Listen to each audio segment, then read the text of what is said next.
मैं तो एक नेता का इतना बड़ा फैन हूं, हो सकता है साहब आप देश के किसी बड़े नेता का फैन हो, आदरणीय गुप्ता जी और जितने भी लोग बैठे हुए हैं, मैं एक नेता का बहुत बड़ा फैन हूं सर, उसका नाम है श्री श्री 1008 राहुल गांधी जी।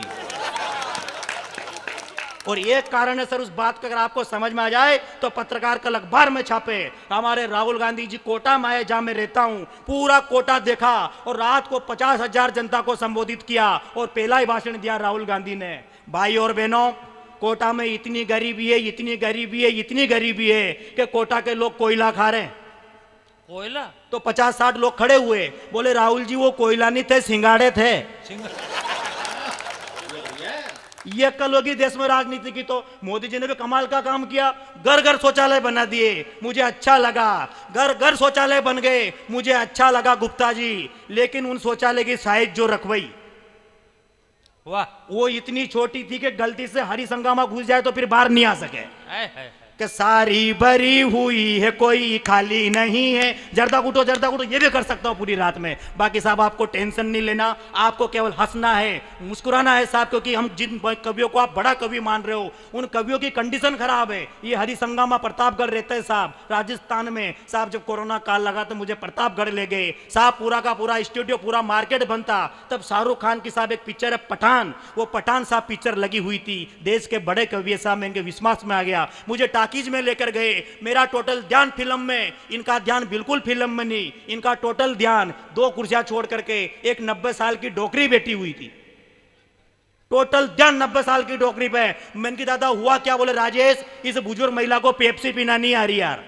मैंने कहा कैसे? बोले पेप्सी की बोतल मुंह के लगा रही और नीचे रख रही, मुंह के लगा रही और नीचे रख रही। मैंने कहा आप राष्ट्रीय कवि हो, बुजुर्ग महिला को पेप्सी पीना सिखाओ। ये बुजुर्ग महिला के पास गए और पेप्सी छीनी और गट गट गट गट गट गट गट गट पूरी पी गए। और बुजुर्ग महिला को बोल लगे देख डोकरी, पेप्सी ऐसे पीते हैं। तो डोकरी ने कहा कि बेटा ये पेप्सी नहीं थी, इसमें तो मैं पान खा के थूक रही थी।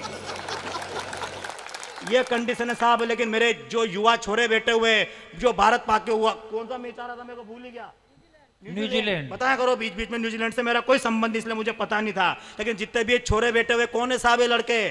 कि एक दिन लड़के ने फोन किया, लड़की को बोला तेरी याद में कुंवारा डोल रहा हूं। वाह, नौहर का लड़का। कि एक दिन लड़के ने फोन किया, लड़की को बोला तेरी याद में कुंवारा डोल रहा हूं। चली आओ जल्दी से दिल वाले कमरे में, फेफड़े की साइड से गेट खोल रहा हूं। और चुप क्यों है बोल मेरी बाबू, तेरी याद में मैं आंखों में जवानी की शराब घोल रहा हूं।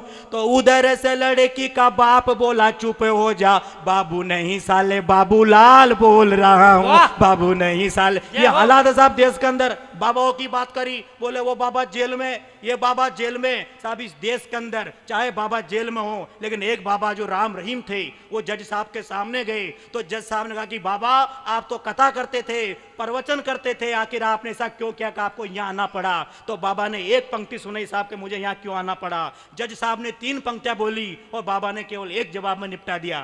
कि जज साहब पूछ रहे कि देश के ये बाबा कैसे दुष्ट कांड में फंसे हैं, ऐसे फंसने की तो गारंटी थी, हर बाबा की वारंटी थी। अरे रोज ही तो बाबा वो की पोल रही खुल।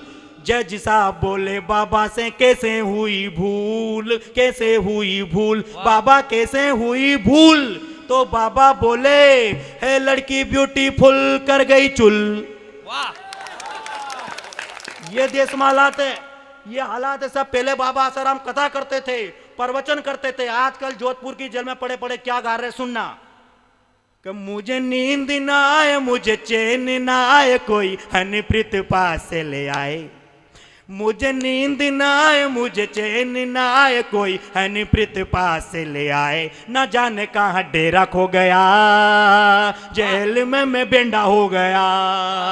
ना जाने कहाँ। तालियों में कंजूसी कर रहा हो, मैं चाहता हूं कि हमारे लिए नहीं, लेकिन इस नौहर समिति के सम्मान में, गौ माता के सम्मान में दोनों हाथ खड़े करें, एक बार जोरदार ताली बजाए तो हम कवियों को यह भ्रम हो जाए कि हम लोग चल रहे हैं। मैं 2 मिनट अंतिम आपके ले रहा हूं। क्योंकि वास्तव में टीम बड़ी है आज, तो कोई कहने की जरूरत ही नहीं है। देश के बड़े बड़े हालात पैदा हुए साहब, हीरामणि वैष्णव किधर निकल लिए, वो निकल लिए। लक्ष्मण नेपाली भैया देश के बड़े कवि हुआ करते हैं, 17 देशों की साहब इस व्यक्ति ने यात्रा करी। मैं चाहता हूं कि लाफ्टर चैंपियन हमारे बीच बैठे हुए, मैं चाहता हूं कि एक बार जोरदार तालियां भाई साहब के सम्मान में आप बजा दे, ताकि हम लोगों को लगता रहे बीच बीच में। बाकी लक्ष्मण भैया से मेरा आज के संबंध नहीं है, आज से 5 साल पहले आदरणीय गुप्ता जी, आदरणीय सर, मेरे पास खाने के लिए साहब रोटी नहीं थी, पहनने के लिए कपड़ा नहीं था। ये जो 5 लाख रुपए की घड़ी मैंने पहन रखी, ज्यादा बता दी क्या? ये जो 500 रुपए की साहब मैंने घड़ी पहन रखी है, ये मेरे पास नहीं थी दीदी, मैं बेरोजगार था। लेकिन आज से 5 साल पहले मेरे जीवन में लक्ष्मण नेपाली आए, और आज मैं छाती ठोक कर कह सकता हूं कि मेरे ऊपर पूरे 8 लाख का कर्जा है। ये वो इंसान है, बाकी टेंशन नहीं लेनी। लक्ष्मण नेपाली भैया जब मार्केट बंद थे 3 साल तक, आइए सर, जय हो। राजेश जैन साहब से मेरे बहुत पुराने संबंध, हम दोनों भाई है और कोई दिक्कत नहीं है। ऐसा कहना पड़ता है सर, क्योंकि 1100 उसी बात को तो दोगे आप मुझे। हाँ, क्या है कि कोई कंडीशन नहीं। राजेश जैन साहब भी खतरनाक आदमी है, आदरणीय, बहुत अच्छा है सर। आप भी भले ज़्यादा अच्छा तो भले आप भी, पर आप रेन देना भले इसे। मैं कहना ये चाहता हूँ साहब के 3 वैक्सीन लगने के बावजूद भी आदरणीय इतने लोग आगे बैठे हुए, बहुत बड़ी बात हुआ करती है। आप मुझे 15 मिनट सुनना, हीरामणि को 20 मिनट सुनना, लक्ष्मण नेपाली भैया को 25 मिनट सुनना, लेकिन कमल मनोहर दादा को पूरा 1 घंटा सुनना, क्योंकि हम तो अगले साल फिर आ जाएंगे। लेकिन अगर कोरोना की चौथी लहर आ गई, वाह वाह वाह वाह वाह वाह, बहुत ही जोरदार दुआ दे रहा है तो मेरे भाई। भगवान कसम खा के कह रहा हूं कि ये संचालन आप में से किसी एक को करना पड़ेगा। हाय हाय, राजेश जी जैन साहब आए थे।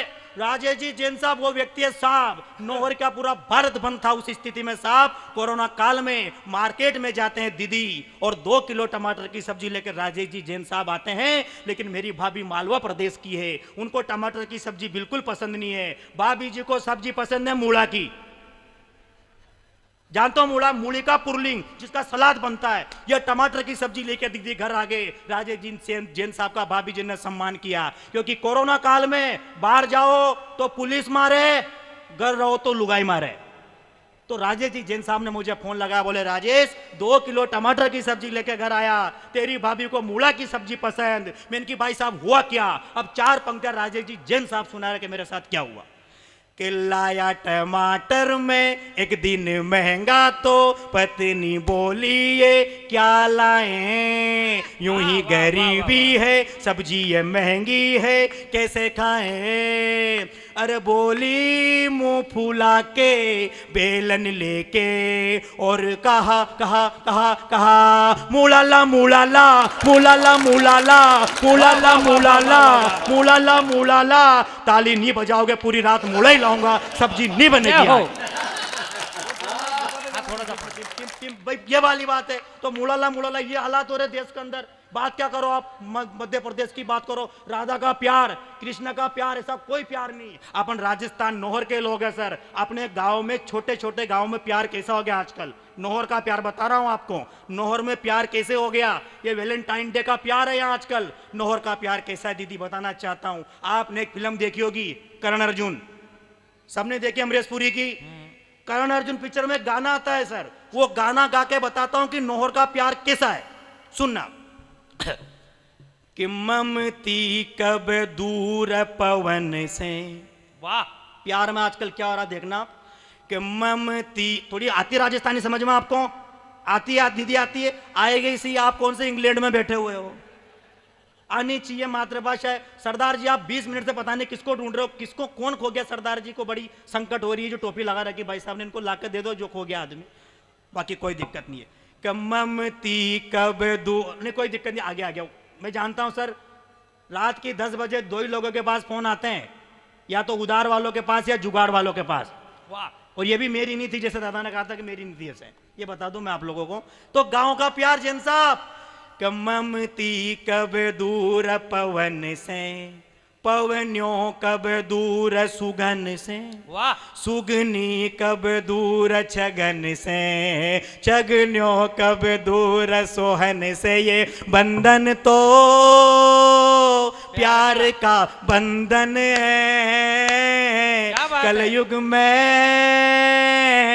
ऐसा ही संगम है। और पत्नी कहती है पति को कि पति मेरा परमेश्वर पर देख तुझे जी लूंगी, मैं तो तेरे खातिर पति को जहर दे, वाह मेरे पावन चरणों में पायल बंधवा देना तू, ले जाके मुझको बाजार में थोड़ी चाट खिला देना तू, ये बंधन तो।